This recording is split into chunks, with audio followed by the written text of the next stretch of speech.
TV Kakria পেস্টটা না, এটা আজকে করলাম আমরা। আর অ্যাকশনটা কমে যায়। ও, গন্ধ পাচ্ছ তোমরা? এই তো, এইটা ইন্ডিগোর গন্ধ।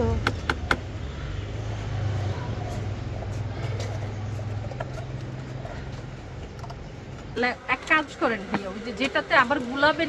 আমরা যখন ইন্ডিগো ভ্যাট তৈরি করি পানি বেশি করে দিয়ে করি, কারণ ইন্ডিগো বেশি হয়ে গেলে কি হয়, অনেক সময় দেখা যায় যে পানিটা কাপড়টার মধ্যে ইভেন কালার হয় না, একটু আনইভেন হয় আর কি। এই জন্য সবসময় পানিটা বেশি পরিমাণে দিয়ে ইন্ডিগো ভ্যাট বানাবেন। কাপড়টাকে 2-3 বার ডিপ করবেন। একবার ডিপ করবেন, ডিপ করে তুলবেন, তুলে অক্সিডাইজ করবেন, তারপরে আবার এটাকে ডিপ করবেন। এভাবে আপনি বারবার 2-3 বার ডিপিং করে করে হচ্ছে এটা কালার আনতে হবে, কালারের ডেপথটা বাড়াবেন। আচ্ছা ঠিক আছে।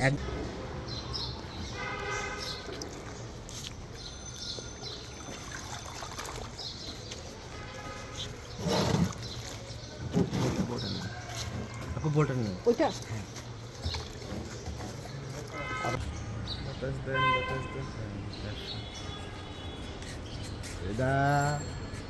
ছোট ছোট কাপড় করে দেখবো যে কতবার ডিপ করলে এবং পানি মিশাইলে কিরকম হয়। তারপর এটা ডিপেন্ড করে আপনার ভ্যাটের উপরে।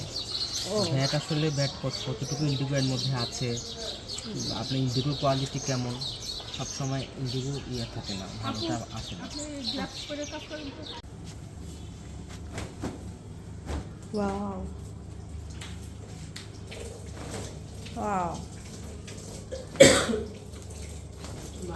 ডার্ক ইন্ডিগো কি সুন্দর। হ্যাঁ, ডার্ক ইন্ডিগো, দারুণ কালার আসছে।